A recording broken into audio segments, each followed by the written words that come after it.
ke tukuange e ki aho lau maari e. O hiki mea sino o whai ke rihape. Te tau ho pe kia mo e ki tau poto.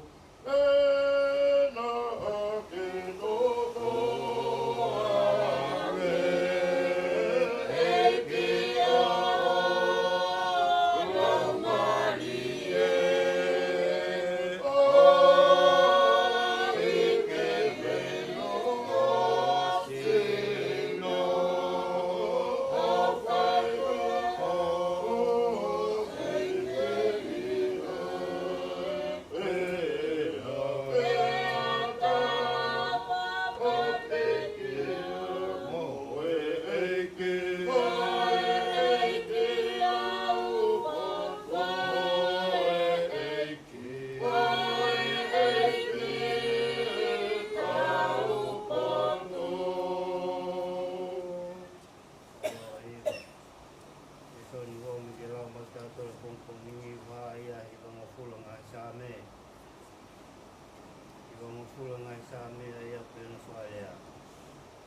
Sihoa, o koe, o mau hufanga I he tō tangata watope. I he ki ai, whakatopo ai ngahi mo ngā, e te ki ai, te ke ngahi ai whanua mo mahamani, io. Dalo mei mua, o a ua ta ngata, o koe, e koe o tua. O koke liliu ai tangata ke auha, ia ke pehe. Ta whoki a ki mōtolo ai whanau ai tangata. E oku tāu, I o ao, ai tau e awhi mo ia nea whi. I hono hiri ange ia, e mo e leo, I he kō. O koke awe a ki nau tōlu o hange koe awe, e vai ta whē. O nau hange koe mohe. E pongpongi o nau tatau, mo e mohoko o tupu hak. I e pongpongi o lau mau ui ia, e tupu hak. I he whiawhi o ko tuo si hifo ia pia mai. E oku mau auha I o hou hau, e oku mau mamahi I o tupu tāmaki. Woke tupu e mau ngahi hia I o ao, e mo e mau ngahi anga hia, fufu I e mama o fufunga. E o osi atu, o mau ngahi aho ko toa pe I o hou hau, o mau fua osi, o mau ngahi tau o hange, o tala noa pulau. Ngata ngai ai le sonia pungpungini. Taki tau tohi vai ngotol ngofu mawalo. Kita no. O ku fua no I tau mo oeli. Ia fonu ia foki ia iahi. Tolu valo himi mita no. O ku fua no I tau mo oeli. Ia fonu ia foki ia iahi.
pe kia o tau sinoni, e alu mea I lewa e lau maari e.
Tau te watu ke tau mate. Tau mana wate ki o tau o toa. Ke tau te watu ke tau mate. Tamai tai ngata e awhia. Ramai nā ke ihe kamata ngā, lau koke ihe roto kani, e teke pepehe e peke pānganga. I mau tolu e ni ku mau tawa koe whanau e awhiona, a ku mau ilo whapapau koe whanau, whatupu hou hau, i a oe maani oni. Mau tō he pongi pongi whakakolo ani, Te heke se lau lau lotu mo whakawhitai o e pongi pongi koe. Si hoa ko mau whakatahataha mai he pongi pongi koe. Maka tuonga koe ui, mo mao ni o ni e awhiona. O hoki tonu he whamiri koe. Moni he moni si hoa hoko mai e mafi e awhiona. Ia pōpo tō ai, ho mau ngahi loto mo mau whakakau kau. Aku mau manatu pē, koe hala pē nai whakafonu. Whotunga mai pē me he awhiona. Tara mai pē he awhiona, koe hala ke mo I tangata, ko pau he mau whau he mat. Aia, ko mau whakatahataha ai he kere ekini. Si hoa, ko mau tangi aloi mata. O mau tangi si hawa haku mau elo ko mawa e ni kai te whawhilo atu. O wholau ni he kai ke te whai ha whoke ma. O e mau lo tō si hawa. Ko te omi hanonga maha whi maale. Whai teo ngā ki e huse pani tika mai whanau paia. Mau whawhitai mo whakamalo atu ai ki oa. Ege o mau ilo whapapau he aho o whakakoloani. E ui ia ko whai pe mei tua tatau. I o tōnga kauna ngā kone tatau mihe mama koeni. Kone tatau mihe ngā i whatongi ano ko tope. Mawilo eki ko tōnga kaunanga na e whaitononga. I whameri ka maasiasi. E pehege e whanua whok. Au mau whakamalo atu ai ki hoafia. Egi ako mau hanga atu ki ate koe he pongi whakakolo ani. mau ilo, whakapau pe, mau tolo i mata. Ang tube ke mau tangi pe, ko hunga ko ki mau tolo. E ku mau ilo, ko e uia e mau ni oli. O mau whakamalo atu ai ki o awhio. Si hoa whetau lalo mai e awhiona. Si huse pani tika mai whanau paia. Mau hapai o te kake atu ki e awhiona. Wa te unga ki pe muakina tol hanonga ma whia maari. Hinga ku hala whanonga ku whawai e mau moe. E ku mau ilo whakapau o ku kai a mau tolo e whanonga anga koe. E ku mau whakamalo atu ai ki o awhio. Si hoa, whawhonga mai ki whaho ka mai ulmotua. Ongo family e mau lua te kakea ke a Fiona. Mau ilo, whapapau, ku kai ke mau hanonga mo whia maari. O lawe mai o whai a Fiona. Ku mau, kungo iai e mau whia maari he mau makoini. E ku mau whakamalo atu ai ki o a Fiona.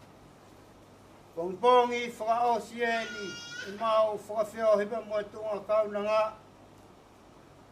Au mau ilo whawapau, kui kai ahaloto e a whia maawai. Au mau whawhitai be, he kai pule e mau ni oni. Au mau whakamalo atu ai ki o awhio. Whonga mai e ki, whanonga be mua e ongo whamileni.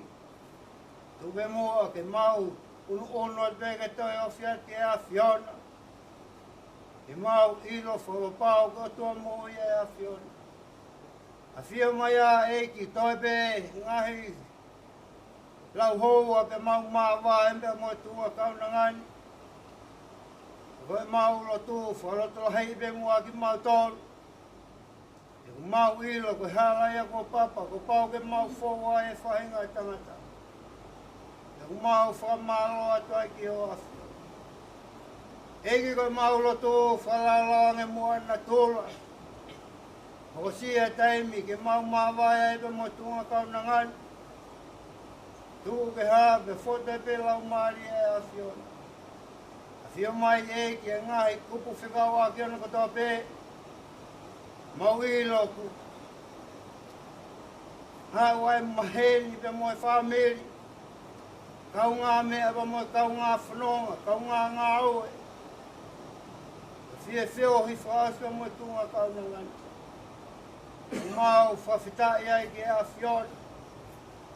Ngahi lelei ko tā pē ko mau inasi ai whanonga anga koe. Si hawa whawhonga mai a ka mau ka mawai mo e tunga kaunangani. Tuku pē ke mau mawai pepa mo e a Fiona. A whia mai si hawa ngahi whatongia ko tā pē ku kei toi. Tāri pehanga mai pia mei moana. Mau kore whawhenga mai e pē mo e a Fiona. E ki ka kehanga i mea ton ke hu mua ke maulot. Koe kakato pe a Fiona. Rotu mo kore ngā hele ni a Christ ko aloka ko mau whamui e meni. For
tau mamahi o tau kāinga, o alu I he ui a tau o tua, wha tolo he mimi tango fua.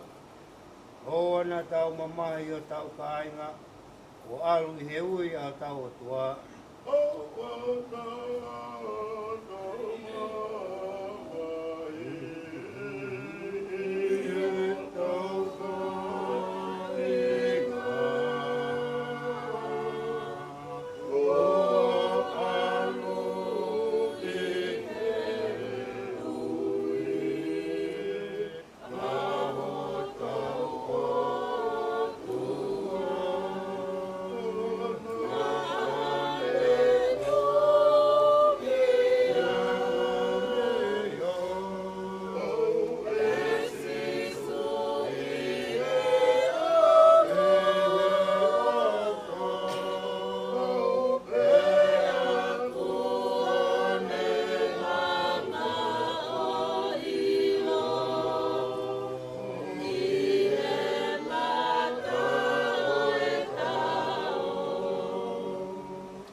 Lima o nā ke nau mono ia.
Ne tāpua ki a tanuanga, ka kai o kutui ke nau māloro ai. Ne tāpua ki ai tanuanga,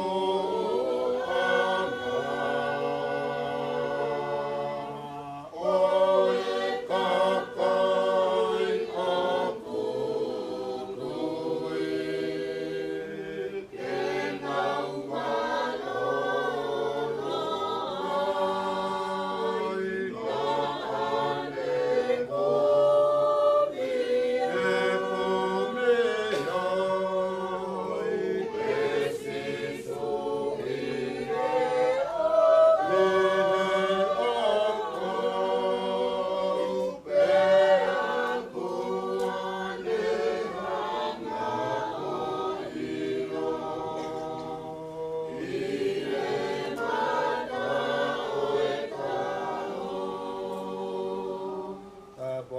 Tua tamai almara mari mani on mawa walo fa te kia fahu umotua me family no to te ona hili te fai do tangata.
e homo se so ai lotu lele te oku katotono ke he lamale te oku o katotono ke he lamale te oku o katotono ke he lamale o e toki loto aku anga e ke kakaianga e a ke ngama o rea e ke kaka ai anga he a ke na mo e ai mo e ai ke kaka ai anga he a ke na mo e ai ane soake ate tota no koe i whama o te ngā e e ka e a koe i whama o e a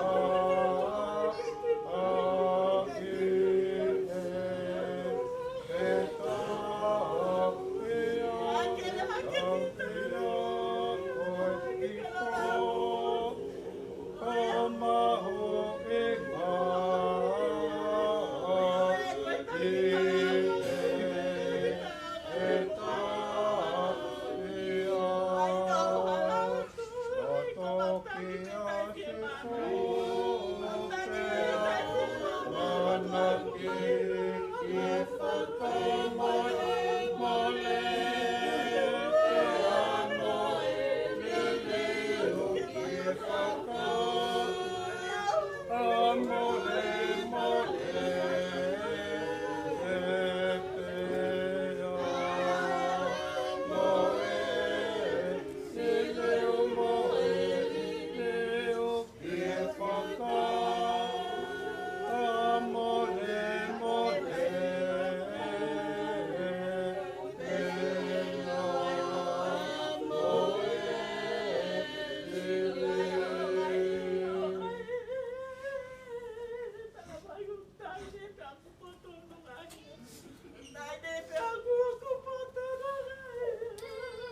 ai ke si hova ku lau marie. Le moia kotoa pe o ia te au. O vetai ki hono huafa maonioni. O vetai ki si hova ku lau marie. Me aua na ngalo ai ne ngahi mea o whakatoa pe. Aia ku ne whakamore more ho mo ngahi hia kotoa pe. Mo ne whakamoi ki mo tolu me ngahi maha ki kotoa pe. Aia ku ne huhui ki mo tolu. Mei he pōpula. O ne tata aki ki mo tolu ai manawa o wha. Mo e alo o wha o ngangofua. Pea ku ne whakamākona ho mo ngutu. Pea koi a kua toi tupulaki ai ho mo talavou o hange koe I kare. Io, ka kōki nā tōlu whātatari kia sihova, e whakafōu hanau mālohi, te nau puna aki ai kapakau o hange koe I kare, te nau lere ka ikai vai, te nau ewa ka ikai pungia. Tāpu ki he o tua maf, o ko a whio I hotau lotolotonga. Watapu at fōki he whanau ka moe whakamokopuna hau eiki. Watapu at fōki ki he whare aha matāpure. Watapu atu ki he tangata eiki whaiwhikau takiwahenga e waine fo ou. E pēa e whakatapu ki he kau taula eiki. Ka mai siasi, ka moe kainga lotu katoa pē. Watapu atu heni ki he whahu o ku mea. Whai hono whakalangilangi pia mohono whakangingeia ai aho whakoloa ku tau iai. Watapu atu whoki ki he ulumotua. Kau mai o ngō whamiri. Watapu mawaheni ki he uitou. Kau mai whanau paia. Watapu atu ki he kainga ofa katoa pē. Kau mai maheni. Ko mo whakatefua mai ki he kerekere e kini. Ki whai ai whakawhea o whakaosi. Ki he whare kerekere o kolotita kautai. Whakatulou atu. I he loto o whakapapa mooni. Kolotita. Toka bebe a mi he whakalake pā. Kai tuku mua ke whakakato ai whatongi ai wāhenga ngā we. Ai kainga lotu nā ke ofa ai. Ai kainga lotu nā ke whai oski a verenga ai. Ai kainga lotu nā moto ake ho moui. Ko mau whakaosi ngai pia mo koe I ha koeni. Mōni pēra e tala e punake. Tama e ngalo a whenai aho ne toa e awha. Angi mei mua e matangi wakane kai tauala. Kau ko whawhana pēa langi. Mō wiri atu ki mua. He ko kau matatari te nau wa osi whanua. Kore mua ke hangalerei pēa whakapapa mua e toko taha katoa pē. Tuangi mua o nofo anga. Ha I tau whakapa whakaosi ke sino e pekia ke mo mea haki ki o lunga ki tau hake mua e hu pia mo e whakawheta I ho tau o tua I he aho koe ni.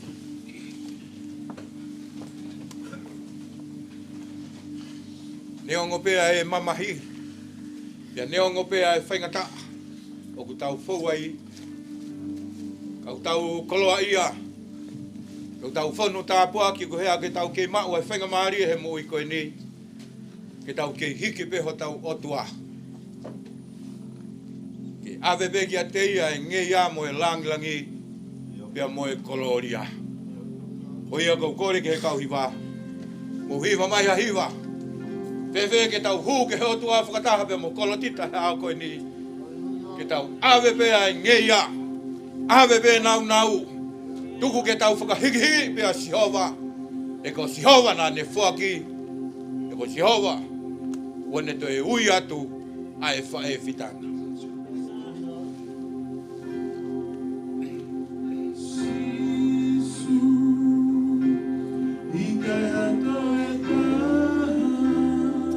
Malo I ki whawhetana. Io.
Maono ngata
Haleluia.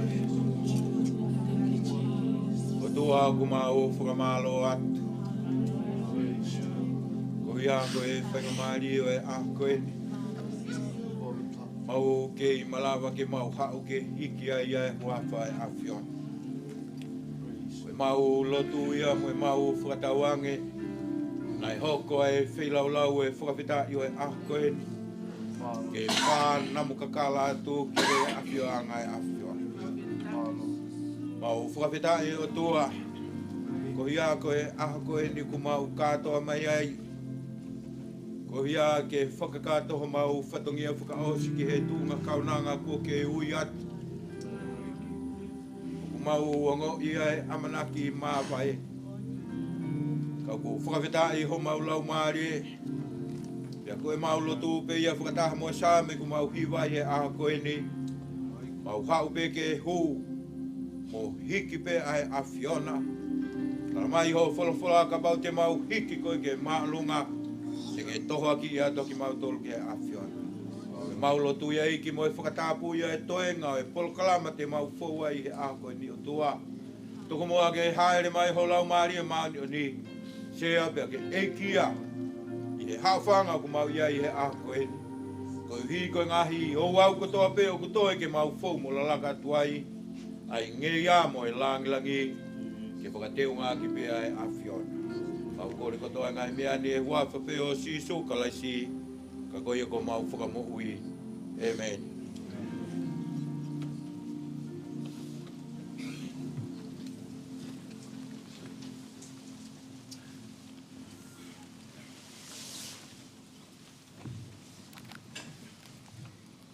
Praise the Lord. Amen. Praise the Lord. Hallelujah. Koe whalawhala himi, ke kamata aki ai whakawhitai, koe whakeke aki, e mea whake iki, ko koletita, ko tai, koe tolungi au, walungu fulu maono, oi himi, mo kataki, mea haki ke tauhiwa. Ka tau ka ongosia, i he whaingau e, manatu ke he langi, o kikitaki pe. Koe malolo ia. Koe malolo ia. Koe langi. Koe langi. E tau malolo iai. Ka tau ka ongosia he whaangau e. Manatu ki he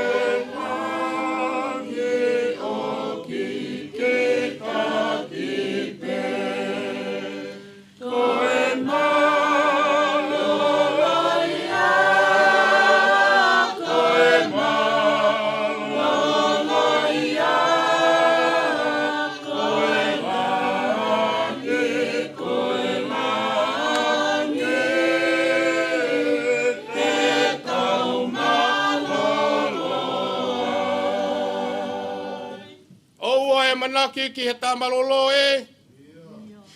Koe potu ngau e ni. Koe mama teu teu. O wa e amana ki hamalolo e. Koe potu ngau e ni. Koe mama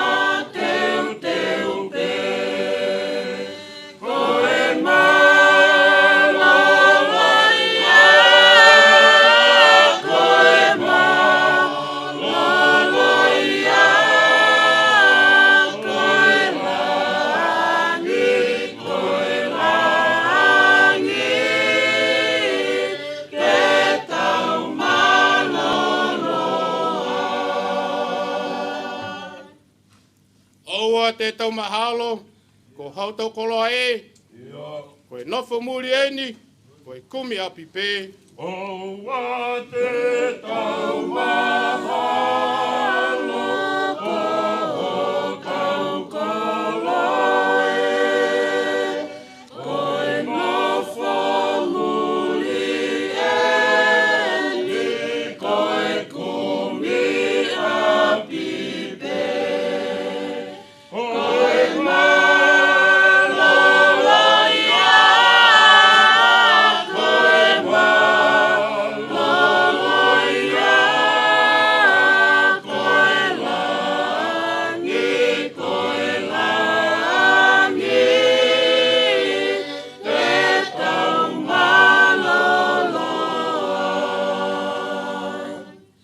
pataki hiwa mai he vesi whakaosi.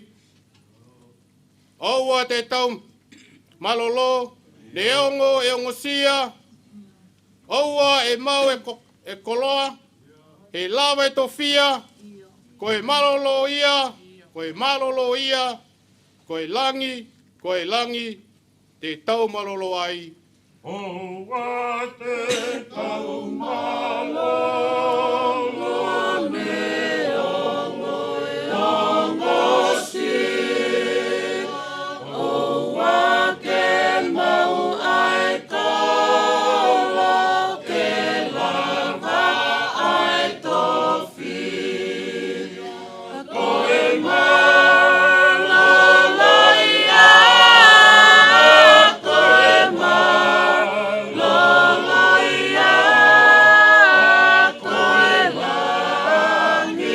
koe langi, te tau malolo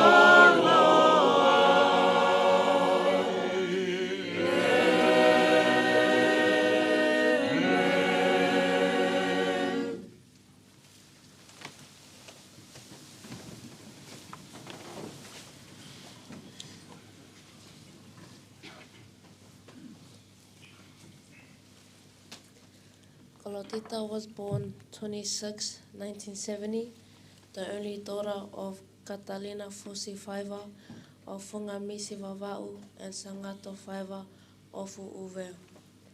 Kolotita was the second eldest of 5. Her older brother Simote Faiva, rest in peace, then Makasiausi Faiva, Palenapa Faiva, and Sosai Halai Fonua Faiva. Kolotita's primary school she went to was Lautohi Pole'anga on Nevai and Vava'u, and her high school she went to was Kelana College, or also translates to St. Peter's Chanel College and Vava'u. Kolotita married Boase Kautai in January 2011. Kolotita had only 2 children.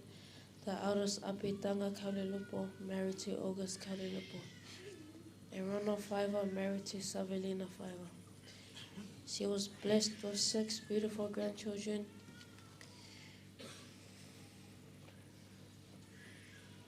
Who she held dearly to her heart.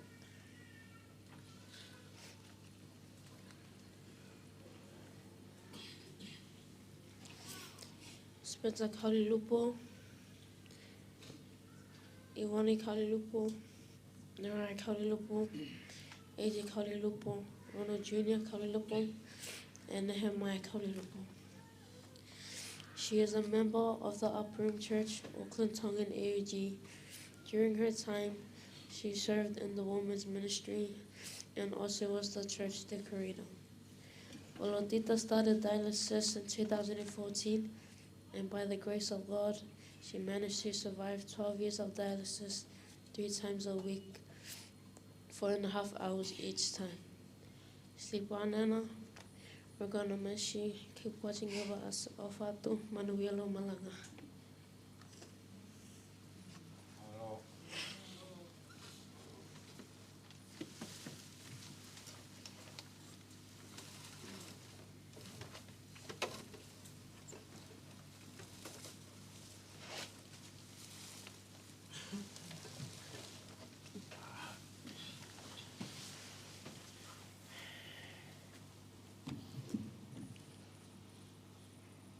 Sere tātā, vesi wanima ki he ua fitu, pe ono whalea.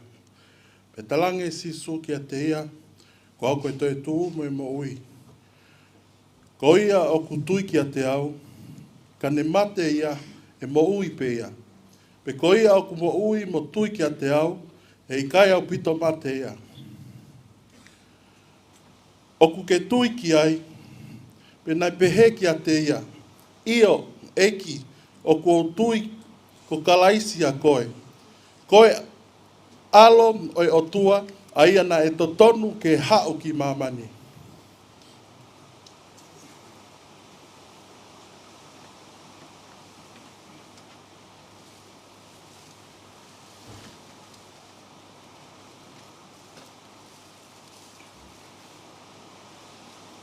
Ono ua e re soni, lau ma ki tau tolu i he hawa koini.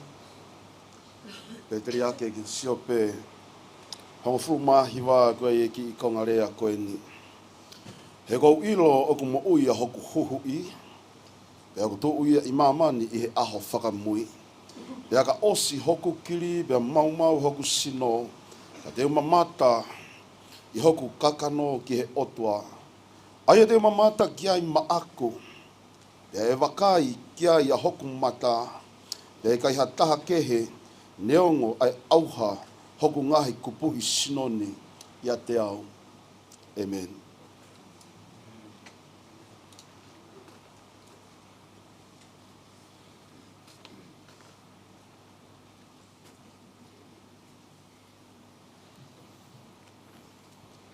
Sa me lau ta tolu he pongpong ko ini. Sa me hiwango fulu. E tu kumatalau ko mona vesi ulau ki. Ki hono pes fa osi. O pen faria. E Jehova ko koe ko mau hufanga i he tau tangata ko to ape. E kei whakatupu e ngahi mo unga. Pe te kei teke ngahi ai whanua mo mamani io. Talu me mua wau ko ta ngata ko koe pe koe otua.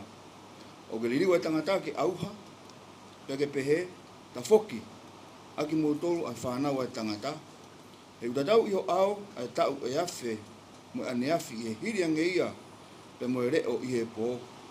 Au ke ave aki nau tolu o hange koe ave e he vai tafe, o ku nau hange koe mohe, i he pongi pongi, o ku nau tatau, mo e mohuku o ku tupu hake. I he pongi pongi, o ku nau lau maha ui ui, pe a tupu hake, i he whea whiu ke tuhusi hifo, pea mai. He kumau auha i o hou hau, pea kumau mamahi i o tupu tāmaki.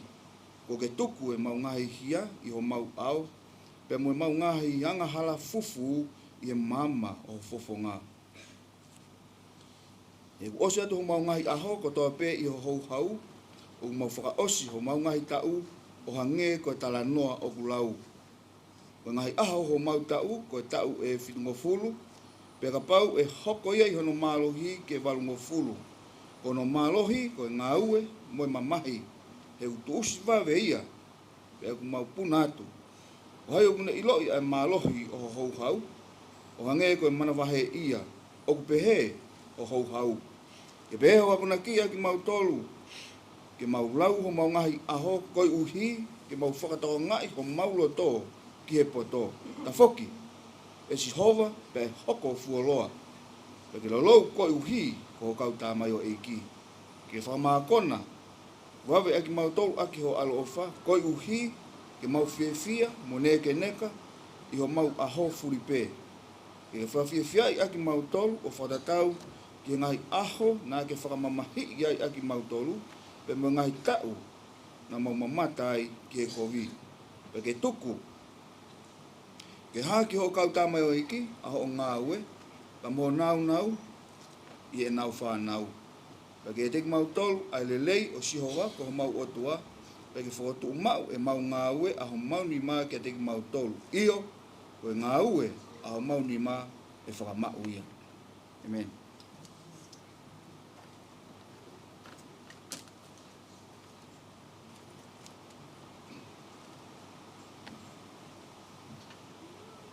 Rak Korinto ko wahe ko nang fulmani ma. E o lau pe me ai ha ngahi vesi. Ko e ni ko to tu akalaisi me he pekia. Ko e polo ia ki nau tolu na e mohe. E hange ko e hoko mai ai mate i he tangata. E pehe ai hoko mai ai mo ui i he tangata.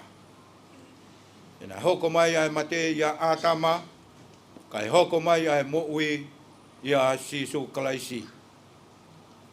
Pea ko utala e ni e kainga e kai wha mau e he kakano mo e toto ai pule anga e otua. Pea ki kai wha mau e he au ha ai tai wha au ha. Wakai o ko whakahaha mea fufu ki a teki mautolu. E kai te tau mohe kotoa pe, ka te tau liriu kotoa pe. I he whakafoki wha, i he kemo o e mata, i he whakamoui o e mea rea. Ko e hui e pā mai ia, pea e whakatu hake ai ai mate o tae wha au ha. pea e liriu ai a ki tau tolu. He kua pau ke ai e au au hani ai ta e wha au au ha, pea ki ai e he mateni ai ta e mate. Ko ia pea ka osi hono ai e he au au hani ai ta e wha au au ha, moi ai e he mateni ai ta e mate, e toki whakamooni ai rea kua tohi, kua wholohi fo ai mate e he malohi. E mate ko wha huhu, e whai toka ko wha ho malohi, ko e huhu ai mate ko e angahala pea ko e malohi o e angahala ko e whanoo. Ka e whakawhita iki he otua ai aku ne whaki, ke tau malohi o tau eiko sisu kalaisi, ko ia ko ko kai ngau whina, ke mau tu mau tai ngau e o tupuriki na mau ai pe i he ngau ai eki, he o ko mau ilo, ko mau ngau e i he eki, o kui kai i tai ao ngai ia. Whange au mahi vai himi, ko re pe ke tau mea pe lalo, ka taki mua ke tau hiva mai ai. Whanoa hiva, sisu ko e makatu o whakamalu ki au, ko hela i he hala mo e potu lala a, ko e fu toa whaeni i kaiha kaulerei, ko e koto makamaka i kaiha malolo anga. Sisu ko e makatu o whakamalu ki au, ko hela i he hala mo e potu lala a, ko e fu toa whaeni i kaiha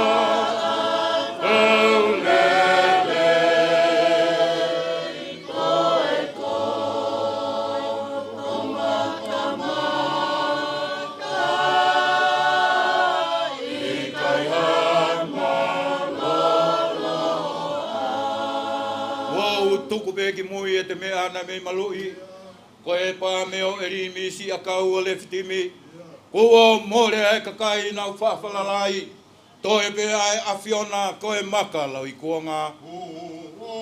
tuku pe ki mui e te mea na me malui, ko e pā meo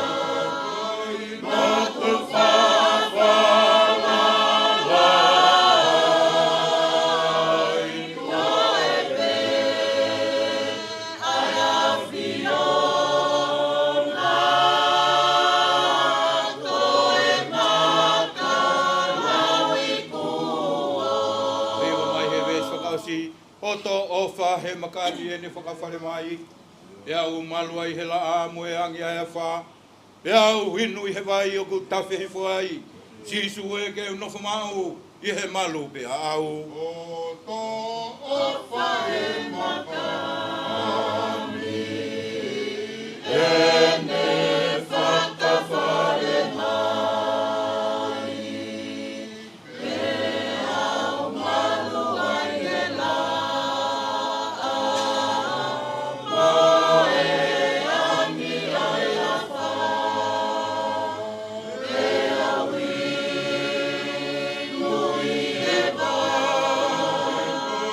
o ku tawhi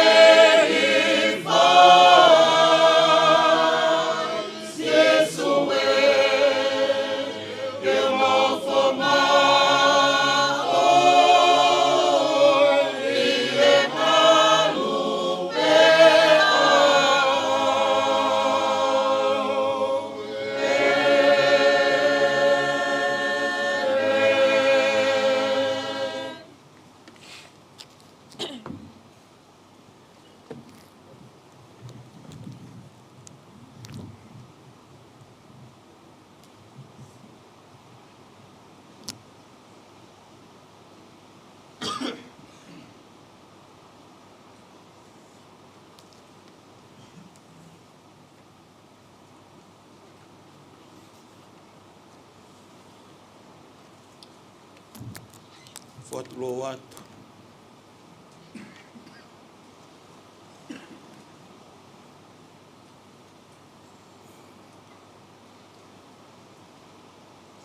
Tuku pe moa ke o. Whakamaru atu.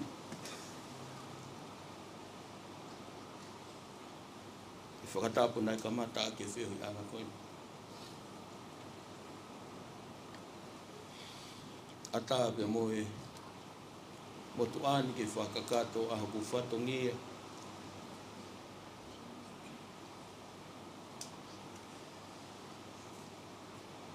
Ko ku hingo ako lofa kai tamaki whaiva.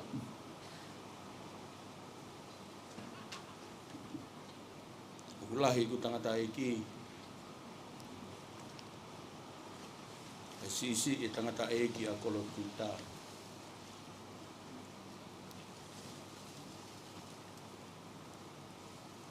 Ofa atu ki o whamiri ko toa pe.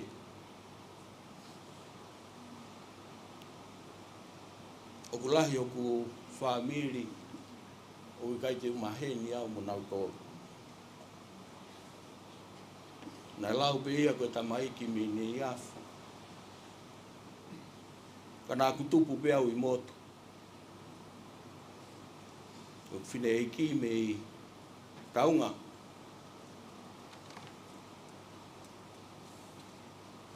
O whiewhia. O atua e whakaapa-apa. Taha kotoa pe. I he malu e whare ko eni. Ko hoku tō whiwhine pe eni. E koe whaiwhikau au a koloti tau.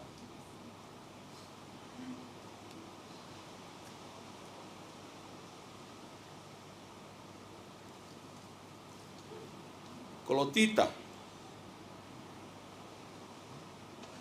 Kai ke uhela i au. Hano toi whakasio ha o wholofola ke malangai a ki koe.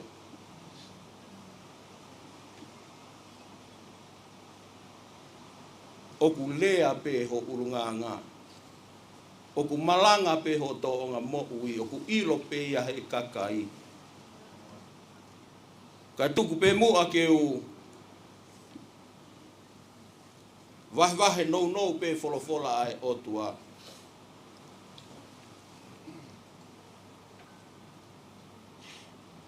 Koutui koe wholofola. E kai toi aonga ia ki he pekia. Ko koe mo au. O kutakei mo ui. Pe atatoe he mamani ko e ni. E fuu aonga au pito. Ai wholofola ia ki a teki tautoru. He koe wholofola. Ko ia pune whakamā opo. Aho tau hala whanonga. Koe wholofola. Ko ia o kune whakatonu. Aho tau hala whanonga. Mei he ahoni ki he aho te ke mate ai. Mahu inga au pito e wholofola. E koe wholofola. Ko ia o kune whakamā opo. Ko ia o kune whakatonu. Aho tau hala whanonga. Pea oku fuu mahu inga au pito ki he tangata lotu kotoa pe, whewhine lotu kotoa pe, oku mahu inga au pito, keke tokanga lahi ki he wholofola ai otua. Mahu inga au pito, keke whakaata, keke whakawhanongo ki he wholofola ai otua. Whakaata keke tari ai wholofola ai otua. Whakaata keke talango fua ki he wholofola ai otua. Te koe wholofola ai otua. Koi ai mea tene whakamā opo ki tau tolu. Koi ai mea tene whakatonu ki tau tolu. Mei he ahoni ke aho koe te ke mate ai. Tau mai aniki ke ilo i ko ho mo ui. He kai te ke mo ui ai pe. Taha kotoa pe he malu e whare koe ni. Ko pau pe ke ai ho aho. Hange koe ni tau i ai. Ie ahoni. Tatau ai pe ho mau me atoko ni palanisi. Whakamalohi sino. Taha kotoa pe. I he malu e whare koe ni. Ko pau pe ke tau mate. folofola. Ko ia me agune whaka ma opo. Aho tau hala whanonga. Pea mahu inga. Ke oa nā ke to'o maa. Ai folofola ai otua. Whawheta ai ki he eiki. Amen. Koho tau amanaki lerei a ngā ia. Koe folofola ai otua. Koho tau amanaki lerei a ngā. Ka pau hei kai ki aha folofola koe. Alu whawha. Hage pe ia hakui. Homu pehe o a tā marie. Koe uhi koe kai ki aha folofola. Ka mahu inga au pito. Ke tau tokanga au pito. Ke tau whanongo ki he folofola ai otua. O kuia ia ki i folofola ko hao moia he aho koe ni. Hoko pe mu aia koe ako naki mo e whakahino ki a te ki tau tō. I he tohi koe a Filipai.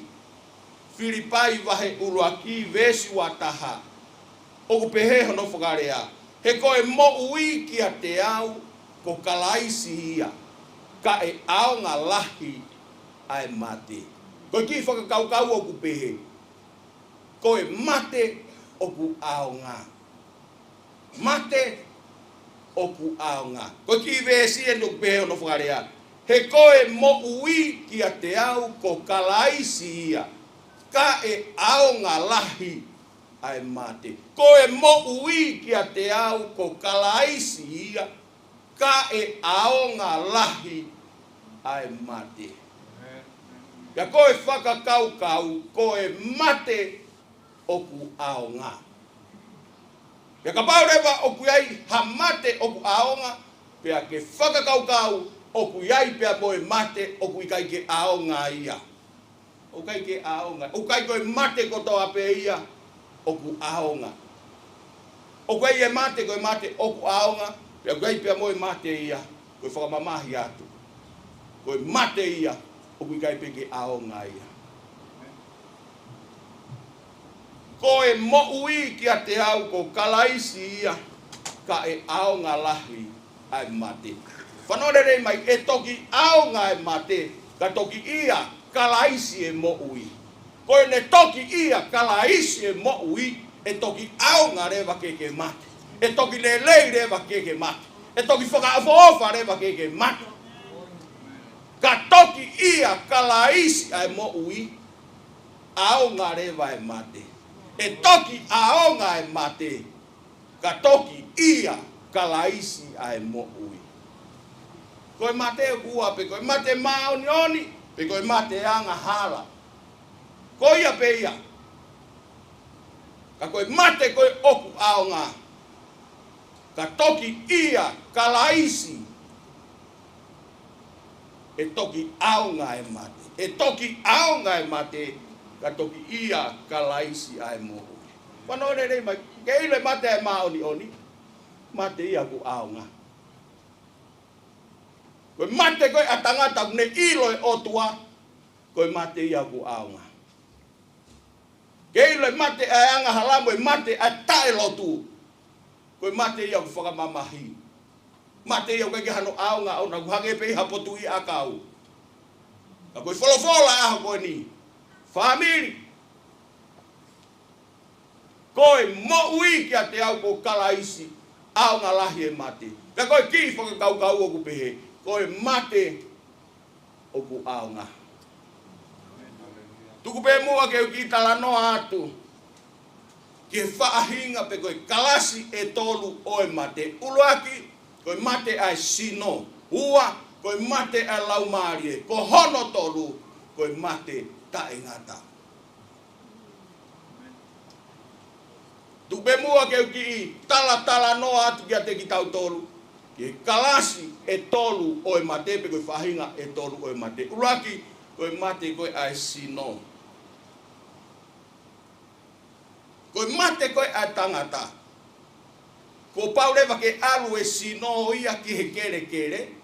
E nai ngauhi e tangata me he efu e kere. Peko taimia ku mate e tangata e alu a hono sino ki he kere. Kai foki e lau maari e ki he otua. O ko whaamu peke e whaatonga i ho mahu i ngā. Ko mahu i ngā koe mānawa ai otua. Ko o lava mai, ko o lava ke whai hame a, ko o maui, ko o ngau e. Ko e manava ai o tua. Ko e aho pe ala mai ai o tua. O to ene me a. Alu lewa ai fuusi no ia. Ki he kere kere.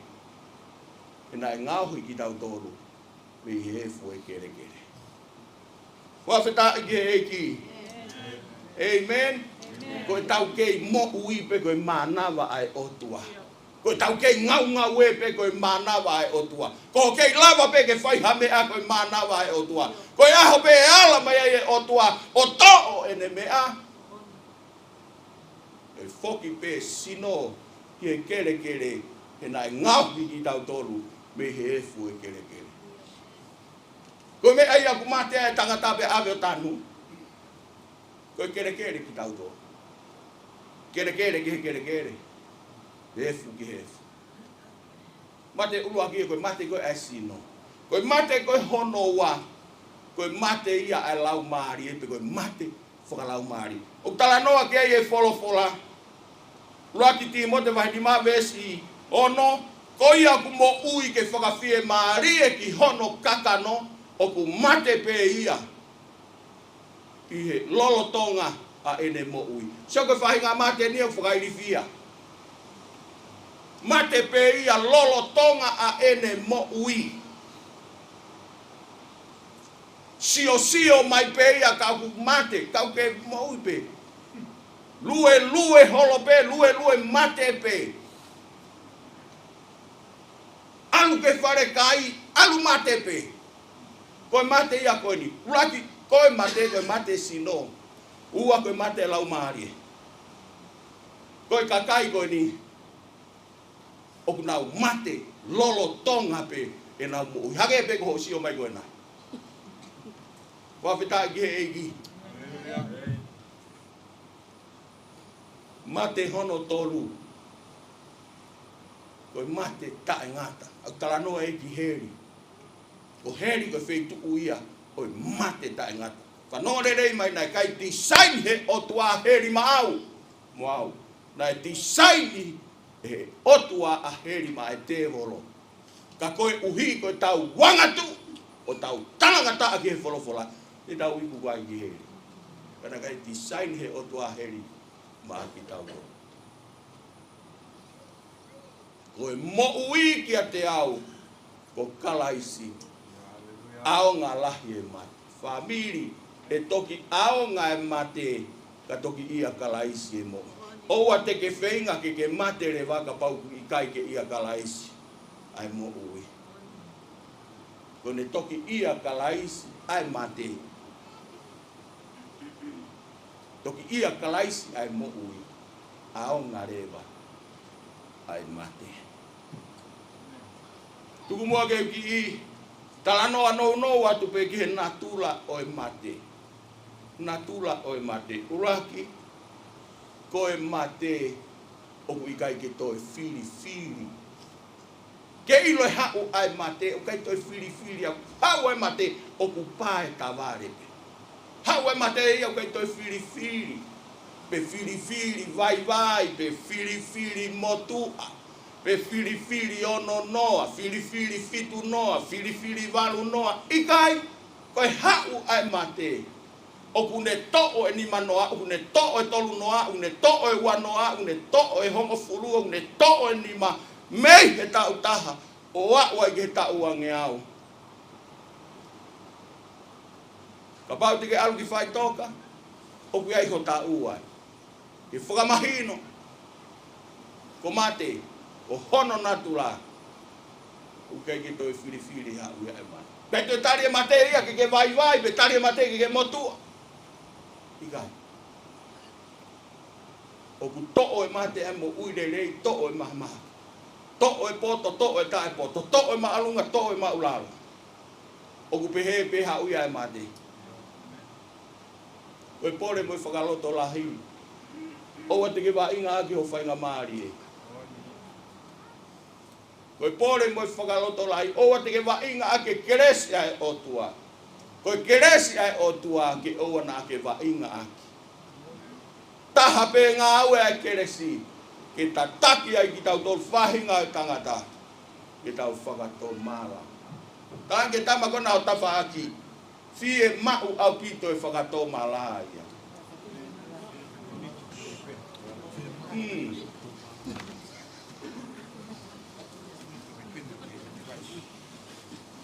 Ko tau o hofi e lo tuka te ki ai peke whaiha whakato mala ia. Tau mau tuunga he siasi, tau mau mga hilakanga, te peke whaiha whakato mala ia. O au pe a tuku ate he pulupitio malanga, malanga pe mo e COVID. Malanga pe mo e angahala, te ki ai peke whaiha whakato mala ia. Ke ilo ke resi ko ko meke ke va inga aki. Ko ke resi ko ne ngau e fai ke tataki e tangata. Ke whakato mala.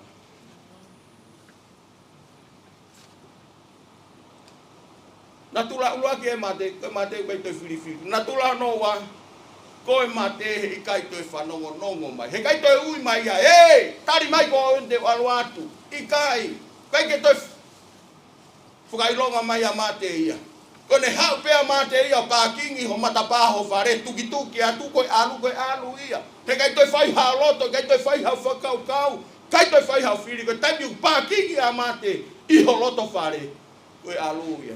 Pete ke sai ai pekai, pete ke loto ki ai pekai, koe taimi u tuki atu ai a mate matapaho whare koe alu ia.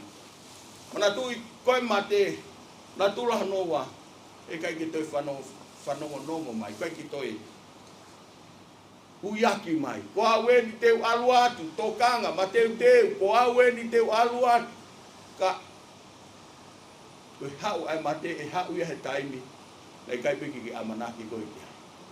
Koe me eia ku mahu inga iki tau mo ui tokanga, e tau mo ui a. E koe hau ai mate koe te whanongo nongo mai. Na tula no tolu, koe mate he kai lava ke hanga toloi, he kai lava ke kanseri taimi u hawa e mate. He kai lava ke talangi mate o rewa ho hau te e kiai ke umau. Mate o rewa ho hau te e kiai ke umateu teu wau.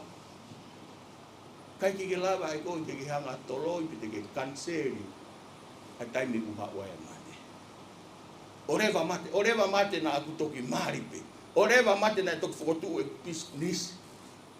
O rewa mate u kei iki e ku whanau. He kai lava ke toloi, ke kanseri, ai taimi u haua ia mate. O taimi u tuki maa mate o holoto whare. Koe alu, koe pau.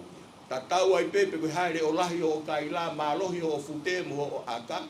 Koe pākingi pe a mate ho mata whare. Ipu, ha! Koe hau ia. Koe hau ia. E tangi whoki a ipu. We o never sama ko mali sama ke kifana. Ikai hau osi ho taimi. Feunga. Koe alu ia. Kwa whitai gei. Whanongo rei mai. Koe natura ia mate. Kai lava ki toloi.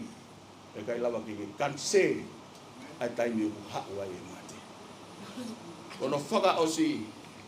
Koe natula oi mate. Kai te ke ilo. Aho mate. Kai te ke misi koe ke aho te ke mate ai. Ikai au pito.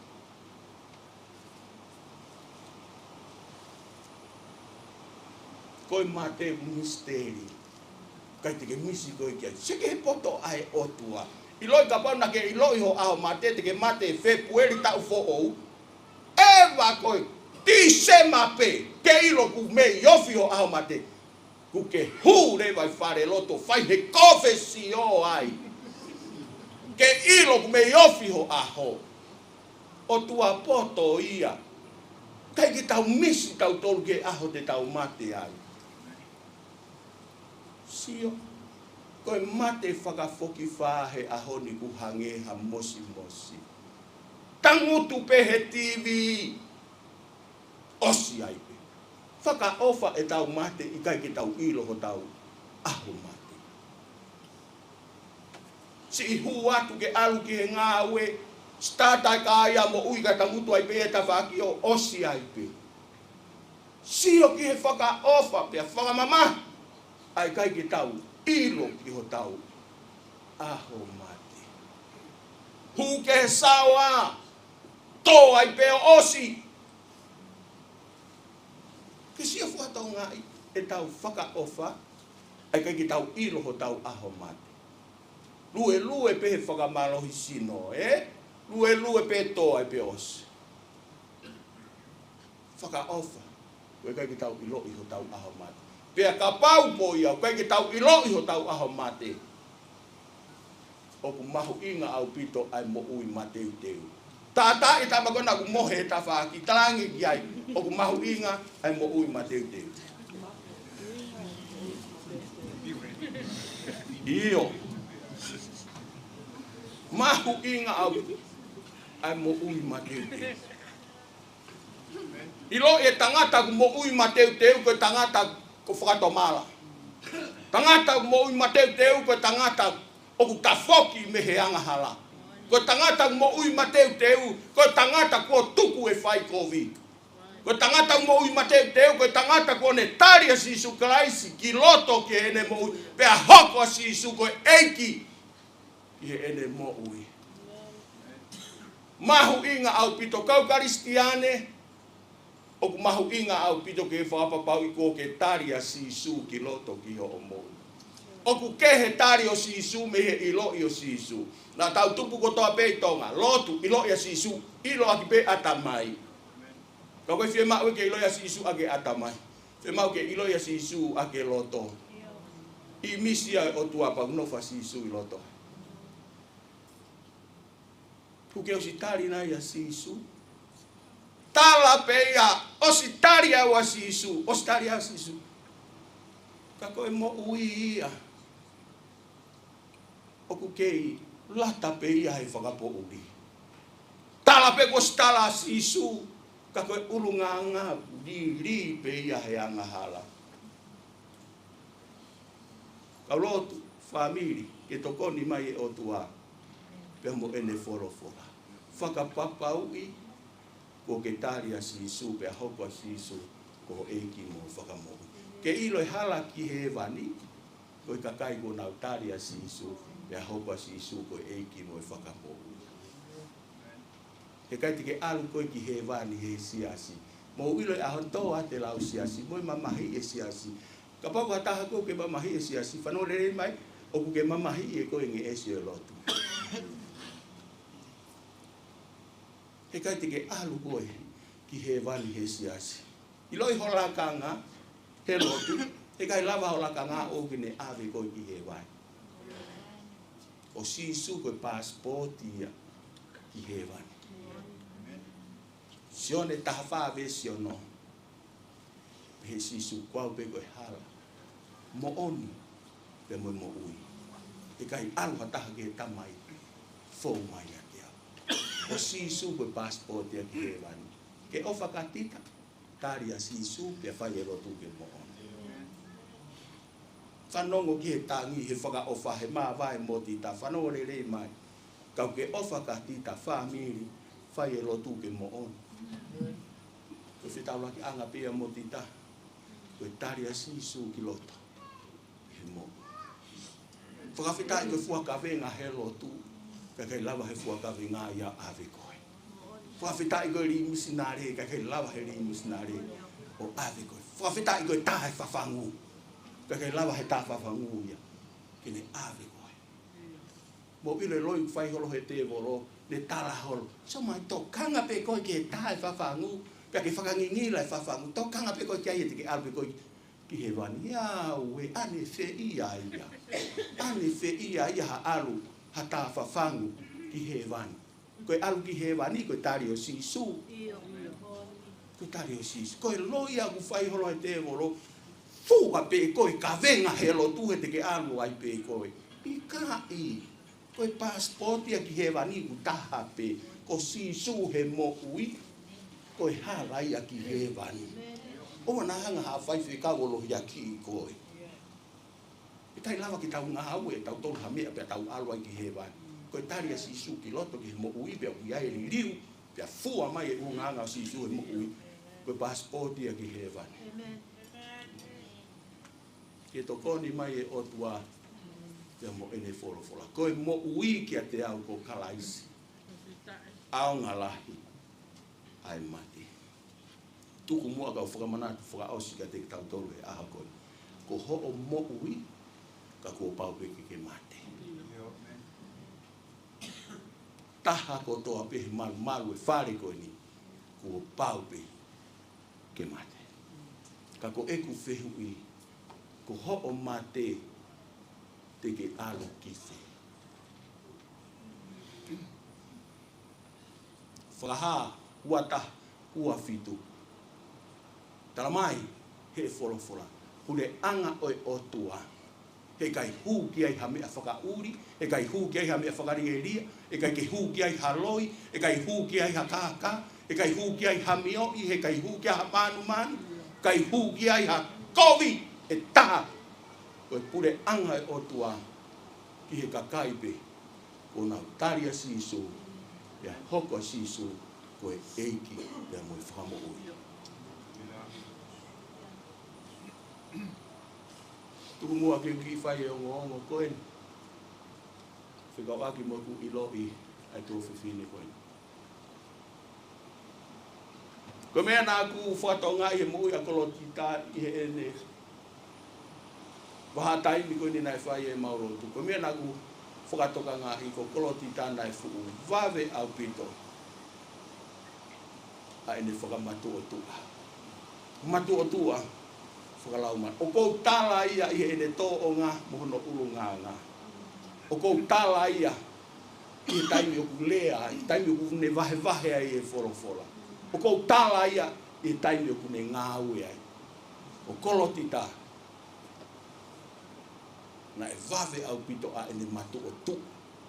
Whakalaumari. Mo wilo kia toko lahi ko lau ta uia e lotu. Koe mo uia uhange pia ha pehe. E kei whakainu pe ake hina huhu, kei whetongi nepi pe koe. Aru e taimi ke whakalakalaka ki mua. Pea ka pau ku wawe ange ho aru au ki mui ho aru ki mua, atu pe lo tu uia. Eske si ofi whakarere e anga hano whai tō tu a whakalau maari. Na ia e tō whiwhiri koe. O koloti tā, ku osi whailo mau siasa. Ko nofo whakakaukau, pe teu mana tui, pe ko ane whē ia na e vahe whakaose ia titai wholofola. Ko whega ke umi ki he wholofola na e lea. Ko toki hou mai ane po, o sio mai ki he wholofola ko ni peau mana tui. Ko sāpate whae ko e tauni. Sāpate whae e tauni.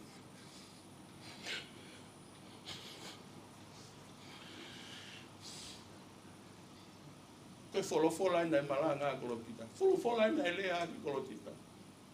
Tūhake pe aulo e kua hoko mai ho māma. Pea kua hahake ia te koe ai nau o sihowa. Tita koe ahonia. Ko hoko mai ho māma. Pea kua hahake ia te koe ai nau o sihowa. Ko nofu pe hanga o. O whakakaukau lere hoku atamai, pe koe ha taimi nai vahe whakaosia ia kolotita me wholofola. Pena ku hu mai ane poko kusio mai ki e kuosi. Kiriki ko hoku atamai, ko manatu e sāpate whae na toki osi. Ko wholofola.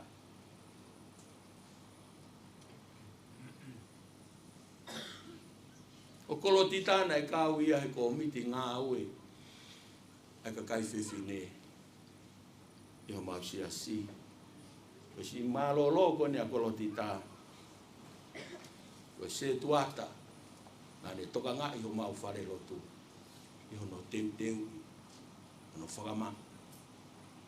Ai whare. Nā e ofai.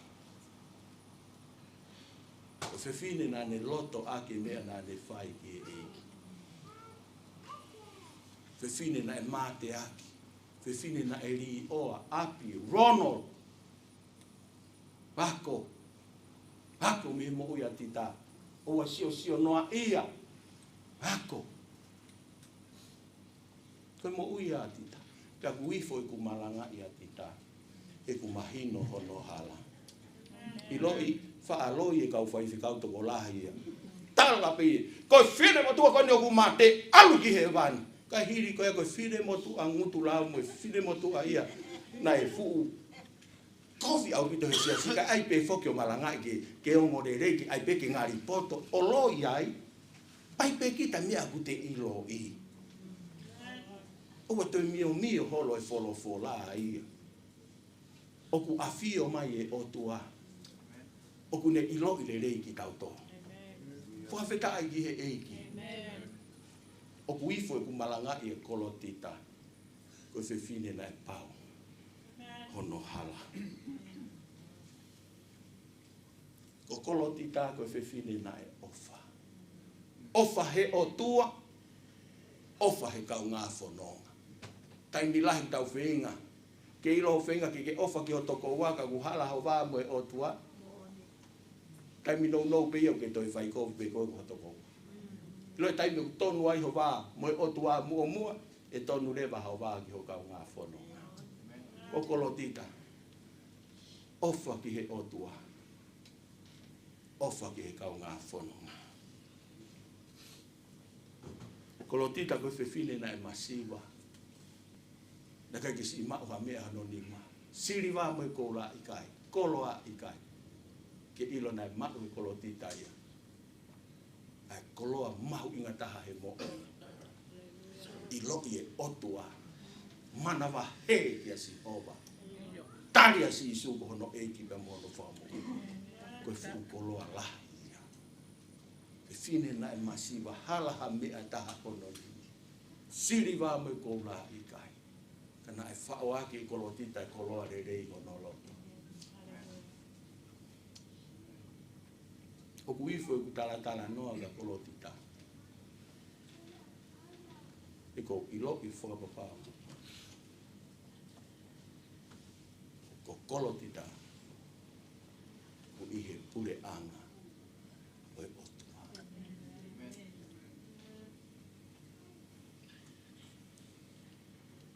Koe whiwhine na e maheni mo i mamai. Whiwhine na e whaingata ia. Na e hoko pe whaingata a koe konga si ene mo ui. Ka kurea mai a kolotita. Koe mamahi koe ni koe whangaki i mamahi pe ia oku osi ngofua.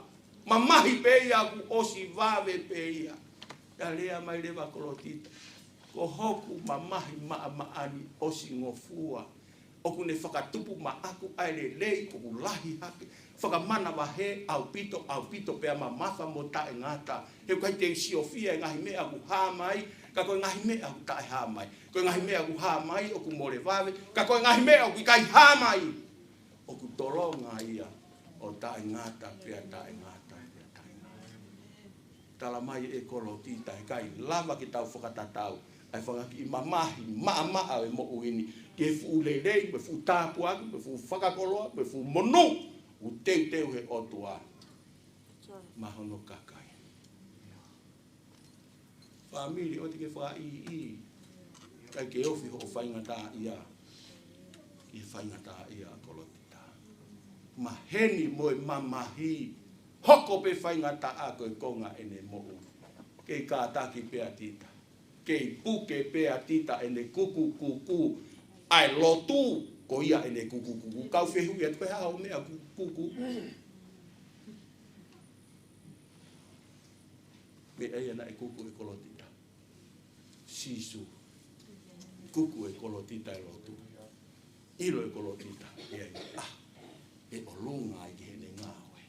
Olunga i hene lotu.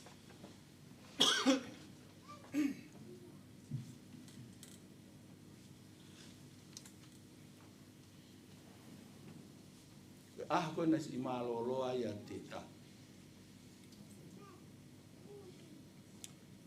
Oku malo atu ki honau api. Ko osi tokolahi mai. Ko kamata ke nau manganga. Kamata ke nau tangi e whanau mo e whangamoko puna. Kamata ke nau tanga. Ke nau tangi ko hanga ta ofi atu ki nau toru ke oa. Te nau tangi he kou ilo e au ko osi maua tita ia ke a. hoko e tangi ia pe mo e hoha a koe mea. Ke whakatuta ka kolotita i hene te teu ke a. Osi ilo e au ko vave taimi ke wholau ai e whewhine koe. Ko unu atu ki hono mohenga. Kai lau, kai ke ulotu. Le o lahi au ko unu atu ki hono ki i mohenga o kunou pe i fo tala noa atu ki ai ko tala tita. Ko ilo i pe o ke whanongo mai. Ko ilo i pe tita. O ilo i pe ku ke osi mateu teu pe koe. Fu loa pe o mateu teu au. Ka ke kātaki tita. Teu whai pe haata lotu. Osi pe apa lotu lewa. O ila mea. Osi pe e ku lotu. Kai fu loa mi ai. O hiki e whewhine koe. Tari age pe a tita ia kau. O asi e nai tu holo ai ko rono. Ikai. Tari mai pe a tita ia kau. She is my sister. My beautiful sister. Ko ene whai wheka oa. Osi pe e malotu. Kai ilo ia hataha. Osi pe lotu ia osi. Hiki ai pe whewhine. Hiki ai. Sangi ki he hiki ai maa oni hei fo.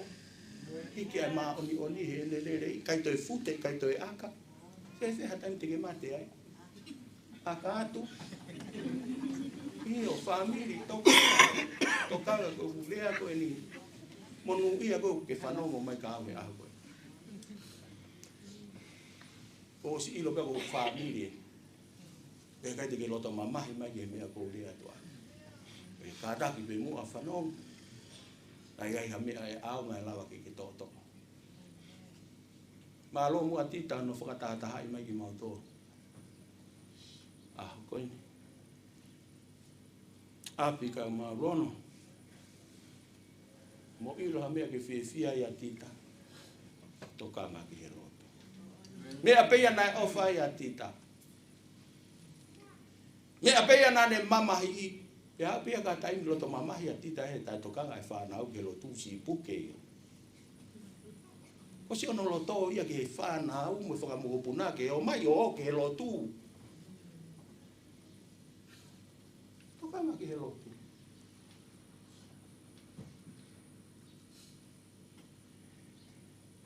Me ai nai ofa ia tita.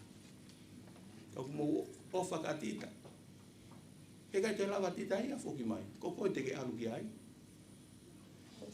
Tokanga ki he lotu. Famili mahu inga au pito ki tau tokanga ki he lotu. Tokanga kasi isu. E koe tau mo ui. Ko pau ki ai ahu tau mate ai. Na hifo te tokoto hifo, pau koto hala, hifo moi maranga e whai whekau. O kune iloi, ko NCP, o kuni hewa. E tokoni mai e otua, pia mo ene wholofola.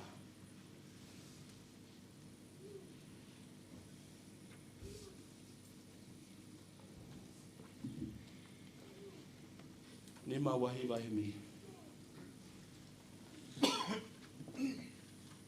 Kamatangi o pe aua, tahi mo uia, te hufanga he o tua, i e malu hono ni ma.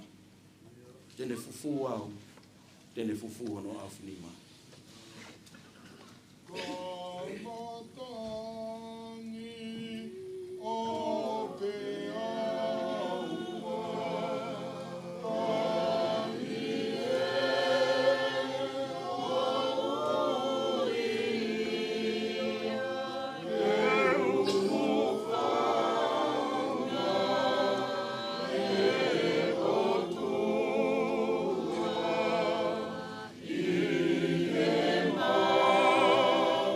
Oh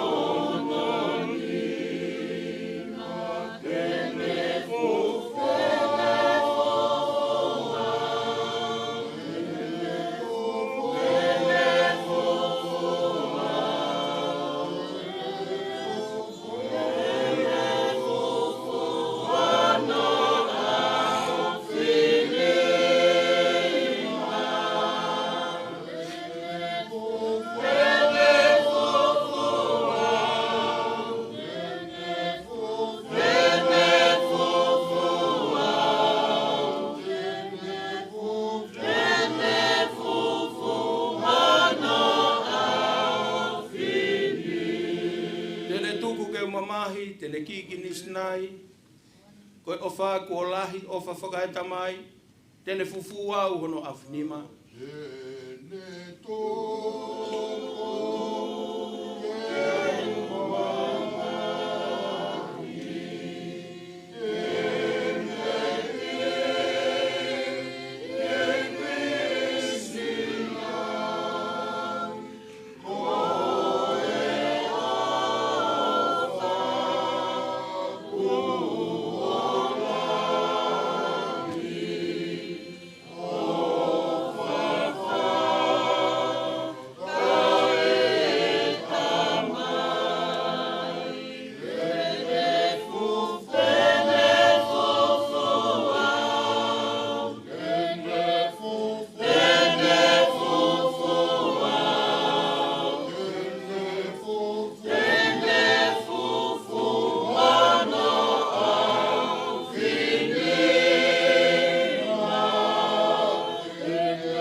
Tene fufu au hono awhinima.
Lolotonga e kufua he kolosi ko hili whakamamahi mamahi i au he otua tauhi ene tamasi tene fufu au ono awhinima.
Sorry, can I ask for Simote Pulungia, Timote Fevanga, Tupou, and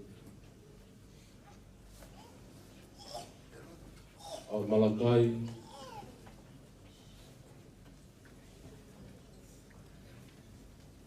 and Aaron Filihia.